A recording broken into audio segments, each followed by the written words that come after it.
Rev up your engines!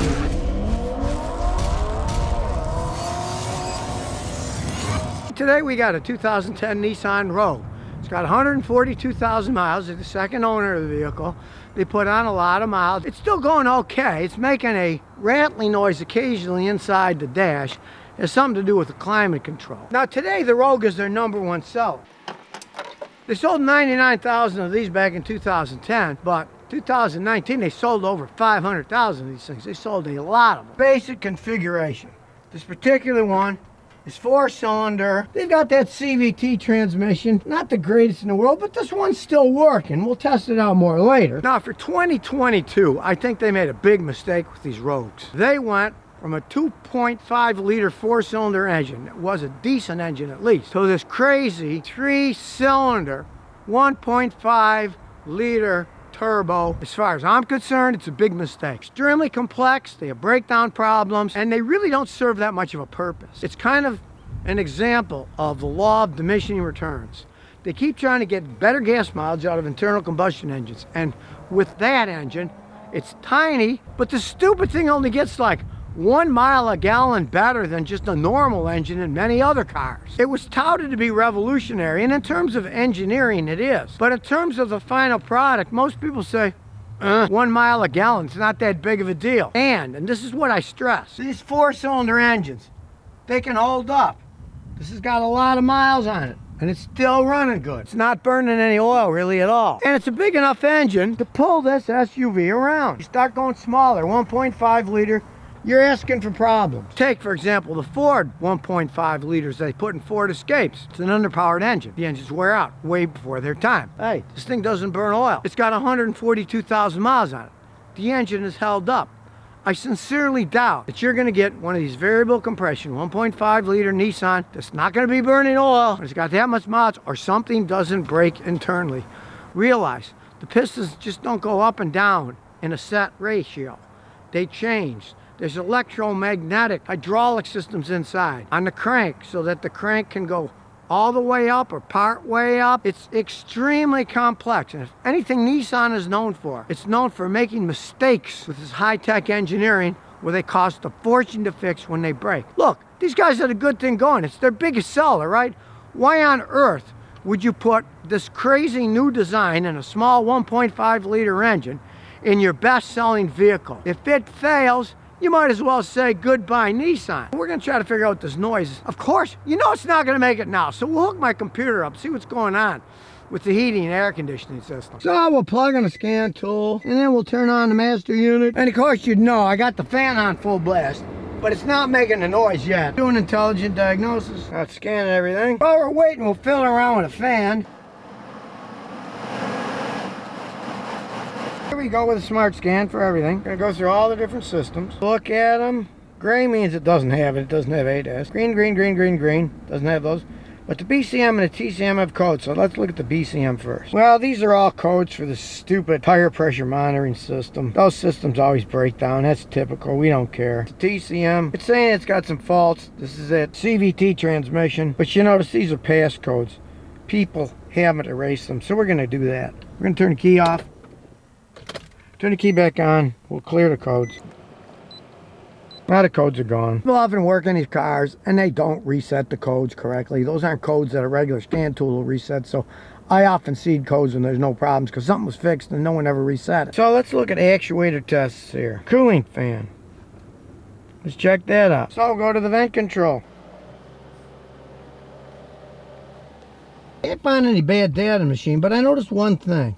And that is, it's 13.9, 14 to 0.1 volts running. That means the alternator's working. But I noticed the voltage was quite low. It was 11 something when I was just sitting there doing testing. So we're going to test the battery first.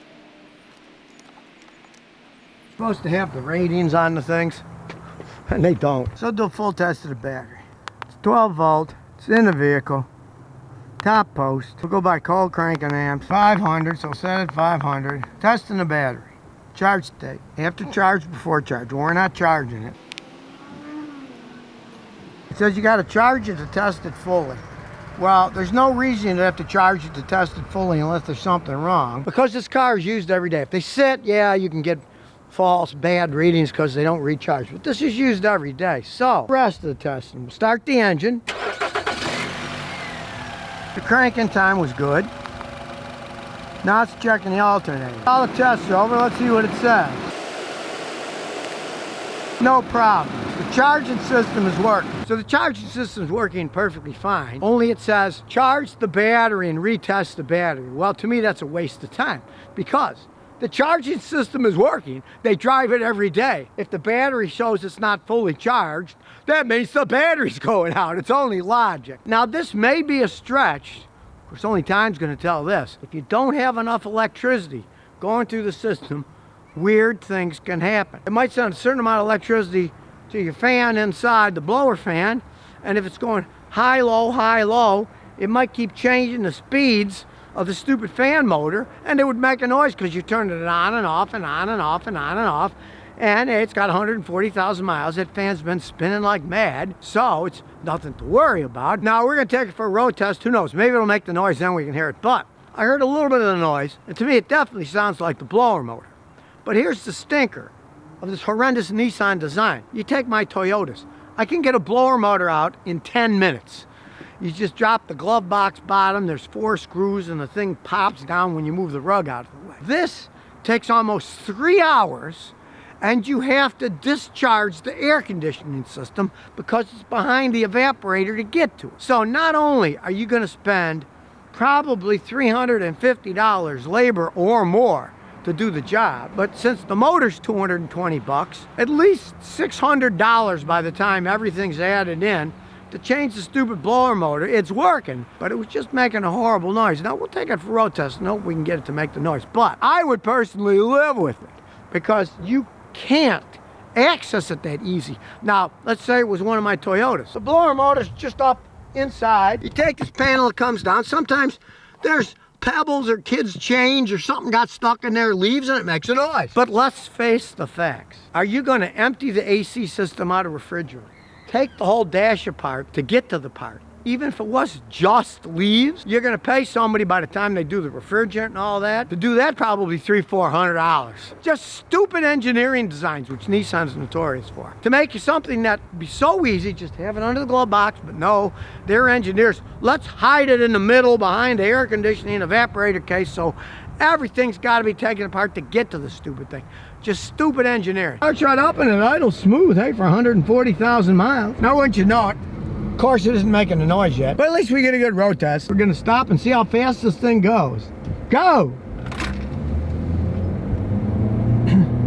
We'll listen to the shifts. Since it's a CVT, it goes pretty good.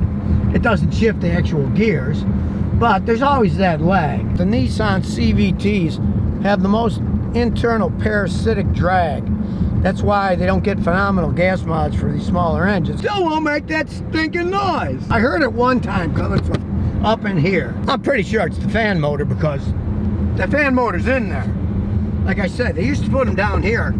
Easy to get to, but then the idiots put it in here, you gotta take half the car apart. I personally wouldn't worry about it as long as it worked, because like I say, tearing that thing apart is one heck of an insane job. And if you are having problems like that in any car with designs like that, some of the Hondas have them in the middle too, what you want to do is, when you want heat, put the heat on full blast and put the fan on a lower speed. When it's going super fast and the bearings are worn, they'll start to wobble around. If you go slower, you won't notice it, but at higher speeds, it starts wobbling more. So if you do that and you don't want to spend a fortune, run it at the lowest fan speed possible, because really, heat is pretty hot. Even with on that low, I'm sweating here now. Now, all in all, for a car that didn't cost that much money, it's not that bad of a deal. Didn't make that noise, but I know it's the blower motor. For what it is, a low-priced SUV, and with 140,000 miles, yeah, it's got the Nissan crappy Jatco CVT, and it's probably one of the main reasons Nissan put that 3-cylinder variable compression engine in, because they're smaller engines, so they're cheaper to make, therefore they can keep the price down,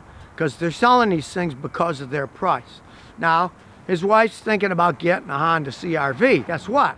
It's about 10 grand more than one of these newest. Now, so they're looking at a hybrid, top of the line. But, from my perspective, it wouldn't be a bad move if you want something that's going to last for years and years. Hey, you buy that CR-V, it might be running 20, 30 years from now. There's no way this thing's going to be running 20, 30 years from now. Not a bad deal for a cheap car, which is what you're getting. It lasted quite some time, and it's still running down the road. But if you want a more permanent thing, you're better off with a Honda or a Toyota than buying one of these, especially the new ones that have that crazy little 3-cylinder engine. Yeah, it's a lot faster than this. There's no arguing that. But guess what? It's going to break down a lot faster too. So if you never want to miss another one of my new car repair videos, remember to ring that bell.